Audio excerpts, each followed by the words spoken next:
Hello kabajamtoota hordoftoota Multi Skill Media akkam jirtu bakka jirtanitti nagaan koo isin haa qaqqabu. Egaa yeroo yerootti badee tan deebi'aa hojiin natti baay'achuurraan kan ka'e isa kanaaf jalqaba irratti dhiifama isin gaafachaa har'a barnoota baay'ee namatti toluu fi isin fayyada jedhee yaadu isiniif qabadhee dhiyaadheen jira. Egaa kanaaf barattoonni kolleejjii awutoomotiivii barachaa jirtan kanneen yuunivarsiitii irras makaanikaal injiinaringii barattan leenjii konkolaachisummaa barachaa kan jirtanii fi konkolaataa bitachuudhaaf karoorsaa kan jirtan hundumti keessaniyyuu barumsi kun waan isin fayyaduuf na hordofaa waan guddaa waliin barannaa isiniin jechuun barbaada.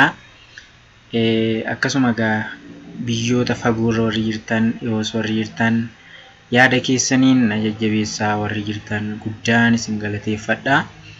Ammas yaada keessaniin koomentiidhaan viidiyoo koo namoota biroo bira akka qaqqabu subscribe share gochuudhaan na bukkee dhaabbadhaa isiniin jechaa barumsa narraaf qabadhee isiniif dhiyaadheetti darbina. Egaani akkuma beekamu konkolaataan nuti fayyadamnu motora qabaa. Humni konkolaataan fayyadamu motoratu maddisiisaa jechuudha. Motora irraa humni maddugaa gara gommaa keenya qaqqabuudhaaf tooftaalee garaagaraa fayyadama. Isaan kana irratti hundoofnee tooftaa ittiin humni motora irraa gara gommaa qaqqabu irratti hundaa'uudhaan humna motora gommaa keenya irra qaqqabu bakka afuritti qoonnaa jechuudha. Isaanis walumaa galatti drive trainii front wheel drive jedhaman jalqabaa, inni lammataa immoo rear wheel drive, inni sadaffaa four wheel drive, inni arfaffaa immoo all wheel drive jennee afaan Ingiliffaatiin kutaa afuritti qoodamaa jechuudha. Front wheel drivein maal akka ta'e akkasuma immoo rear wheel drivein four wheel drive fi all wheel drivein kun maal akka ta'anii fi garaagarummaan isaan gidduu jiru, konkolaataa irratti immoo faayidaan isaan qabanii fi dhiibbaan isaanillee maal akka ta'e wal wajjiniin gadi fageenyaan kan nuti barannu ta'a jechuudha. Kanaaf drive trainiin kun humni motora irraa gara gommaa qaqqabuudhaaf karaa afuriin qaqqabuu danda'a jedhee isinitti himuu yaadaan qabadha. Front wheel drive, rear wheel drive fi four wheel drive inni dhuma all wheel drive jechuudha. Isaan kana arfan garaagarummaa isaanii tokko tokko wal wajjin ilaallata. Inni jalqabaa front wheel drive dha jechuudha. Front wheel drive keessatti front wheel drive yeroo jennu motora irraa humni maddee motora irraa nadaajiif qilleensa fayyadamee humni maddee kallattumaan gommaa keenya isa fuunduraa irra bu'aa jechuudha. Gommaa keenya yookiin immoo axleelii keenya isa fuundura jiru irra bu'aa jechuudha. Kanaaf egaa yeroo baay'ee konkolaataa xixiqqoo fakkeenyaaf konkolaataa manaa warri fayyadamtan konkolaataan manaa motorri ishii fuunduradha kan inni taa'u. Fuundura baay'inaan kan jiru jechuudha motorri. Asuma irratti argaa akka jirtan asirraa argaa kan jirtan kun motoradha. Karaa fuunduraati jechuudha paartiin kun motora keenyadha jechuudha. Motorri fuundura kana jira. Motoruma fuundura kana jirurraa humni maddee konkolaataa fuundura jiru kana lamaan irra karaa axleeliitiin irra bu'aa jechuudha. Motora kanarraa fuunee otoo fagoon deemiin gommaadhuma lamaan fuundura jiranitti kan dabarsinu yoo ta'e front wheel drive jennaan jechuudha. Gommaan fuunduraatu humna argata jechuudha. Gommaa keenya isa fuunduraatu humna argata jechuudha. Asumarraa yoo dubbisnu humni motora irraa maddu gommaa fuunduraa lamaan irra bu'aa. Gommaan duubaa lamaan gommaa fuunduraatiin harkifama jechuudha. Argitanii? Gommaan duubaa lamaan as jiran kun gommaa keenya isa fuunduraatiin harkifamu malee paawuriin isaanirra qaqqabu hin jiru jechuudha. Paawuriin isaanirra qaqqabu hin jiru jechuudha. Kanaaf humni motora keenyarraa madde qaxxitaa gommaa keenya lamaan isa fuulduraarra bu'aa jechuudha. Yeroo gommaan keenya lamaan inni fuulduraa socho'u gommaan keenya duubaa lamaan immoo duukaa bu'ee harkifamee wajjiniin socho'aa jechuudha. Kuni front wheel drive jenna. Qaamolee muraasa waan fayyadamuu fi ulfaatinni isaas xiqqaadha jechuudha. Faayidaa guddaan inni qabu humni motorri fuuldura jira waan ta'eef fuuldurumarraa achumatti xiqqoo deema malee asii bahee duubaan qaqqabu jechuudha. Gommaa duubaarra kan qaqqabu miti. Kanaaf meeshaalee xiqqaa fayyadama. Ulfaatinni isaas warra kaan caala baay'ee salphaadha jechuudha. Konkolaataan keenya kan barbaadamu ulfaatinni isaa xiqqaa akka ta'udha jechuudha. Ulfaatinni isaa xiqqaa yoo ta'e nadaajis xiqqaa fudhata waan ta'eef konkolaataa yeroo bittanitti ulfaatina kan hin qabnetu irra filatamaadha jechuudha. Kanaaf egaa qaamolee muraasarraa waan ijaarameef salphaadha yookiin ulfaatinni isaas baay'ee salphaadha. Akkasumatti egaa isaan kaan caala karaa kana yoo ilaalame faayidaa qaba jechuudha. Bittaafis ta'ee suphaadhaaf bushaadha jechuudha. Maaliif amma yeroo bittanis kan hunduma caala bushaan isa kanadha jechuudha. Qarshiin madaalawaa ta'ee fi yoo suphitanis spare partii isaatti jijjiiruudhaaf qarshii olaanaa kan isin gaafatu miti jechuudha. Boba'aa xiqqaa fayyadama akkuma dura isiniin jedhe ulfaatinni isaa xiqqaadha waan ta'eef boba'aan inni fudhatus akka warra kaanii baay'ee yeroo yerootti kan guunnu miti jechuudha. Boba'aas xiqqaa fayyadamna jechuudha.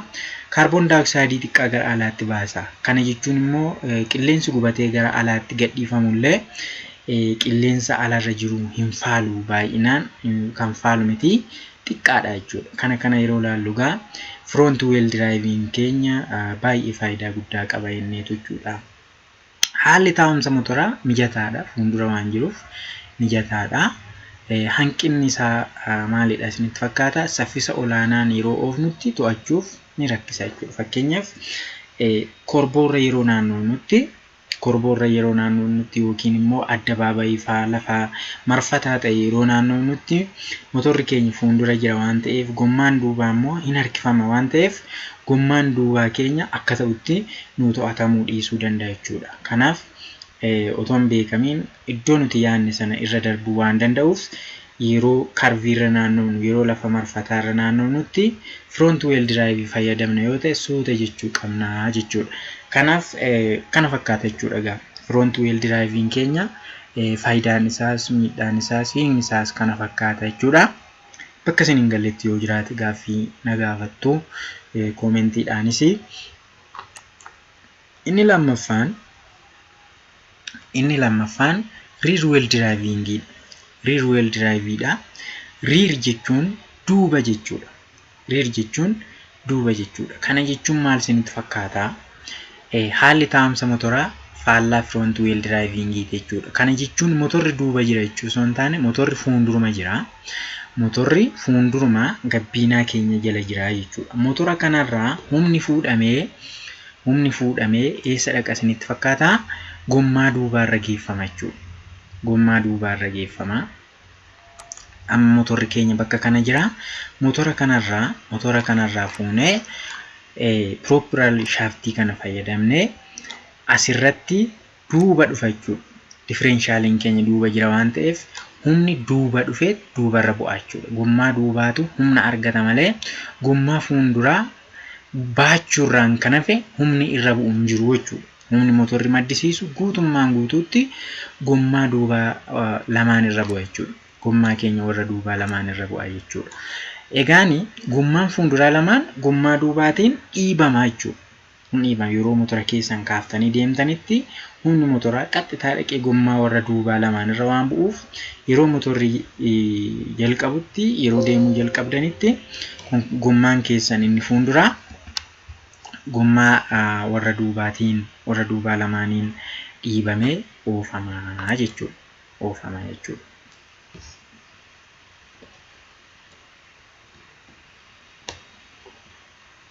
Okay. Kanaaf qaamolee muraasa waan fayyadamuuf ulfaatinni isaas xiqqaadha. Akkuma isa duraati jechuudha. Akkuma front wheel driving duubaa kunis ulfaatinni isaa xiqqaadha. Suphaadhaafis akkuma sanaa bushaadha jechuudha. Saffisni isaa garuu olaanaadha. Saffisni rear wheel driving kun olaanaadha jechuudha. Saffisa qaba, to'achuufis mijataadha jechuudha. Fuuldura humni keenya gommaa duubaarra waan bu'uuf to'achuufis baay'ee mijataadha. Saffisa olaanaa qaba. Rooba keessa oofuuf baay'ee mijatu. Xiqqoo disadvantage isaa yookiin immoo miidhaan inni qabu rooba keessa oofuuf bakka mucucaataa garagaraatti akka frontii wheel driving mijataa miti jechuudha. Garuu gatiinsaa bushaadha, ulfaatinni isaas salphaadha. Saffisni isaa garuu mijataadha. To'achuufis immoo saffisa isaa lafa marfataa irratti naanna'uuf saffisni isaa akka isa duraa nama rakkisu jechuudha.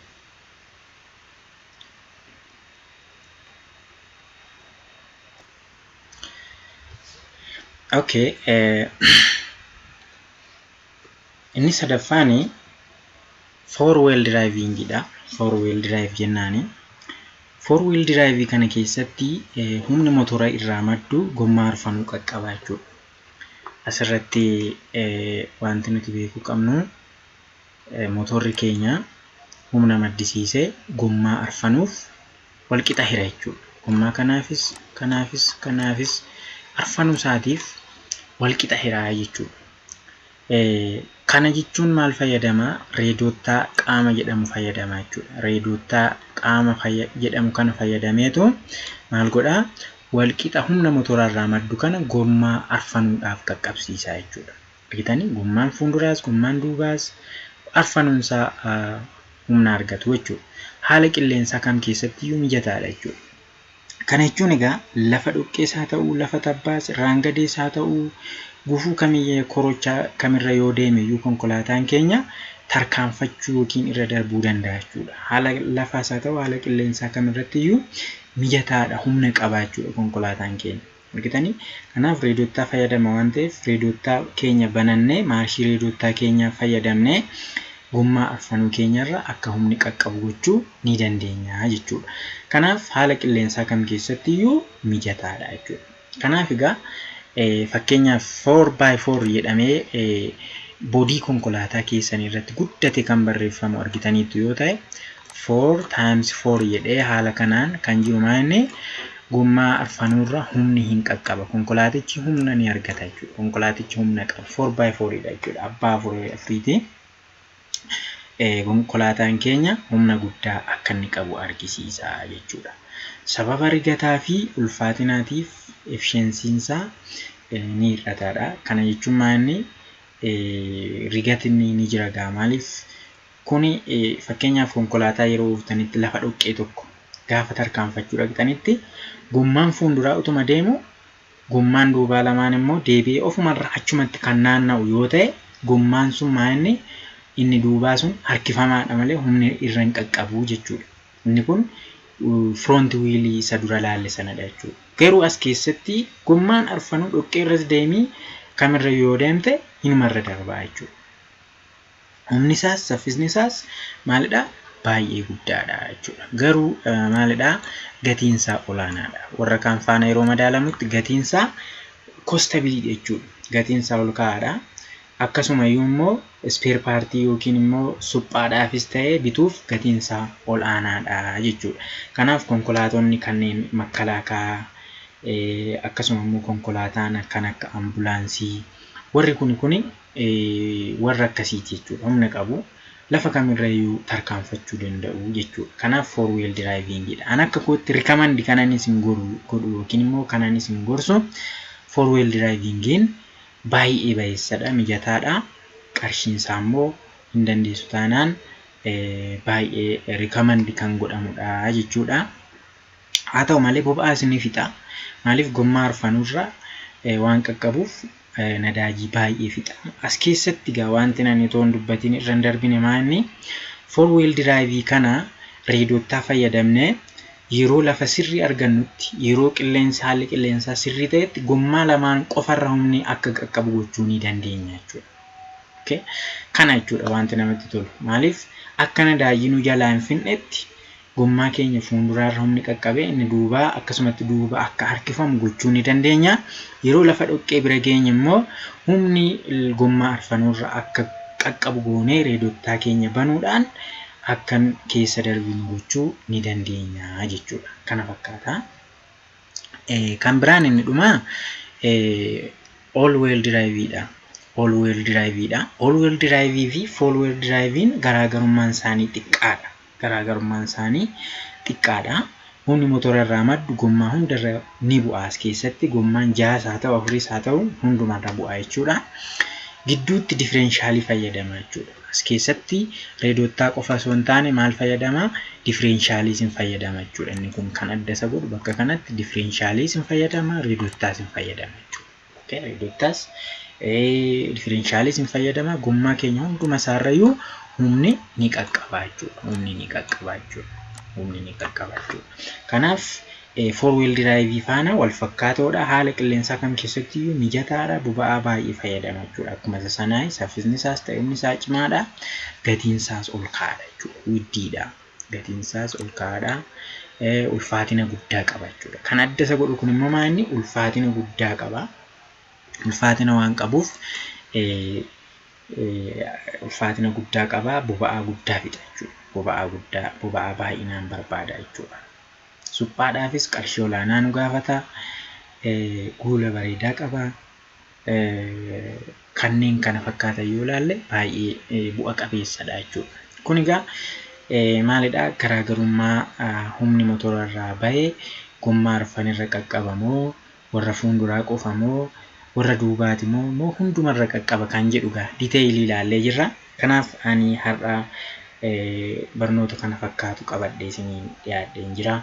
Kanaaf waan gaaffii isinitti ta'e waan isiniin gallee yoo jiraate koomentii naa godhaa. Warri konkolaataa bituudhaaf karoorsitanis akkasuma barnoota manjaa fiqaadii warri barachaa jirtanis kana fakkaataa. Kutaan keenya inni itti aanu reedottaan kun maalidha? Reedottaan konkolaataa abbaa gommaa arfanirra humni qaqqabu kanarratti jechuudha kan inni argamu. Reedottaan humna konkolaataa gommaa arfanirra qaqqabsiisuuf kan fayyadudha jechuudha. Kanaaf kutaa keenya itti aanutti reedottaan maal akka ta'ee fi akkaataa itti fayyadama reedottaa ilaalla waan ta'eef na hordofaa. Hin hafiinaa. Guddaa galatooma.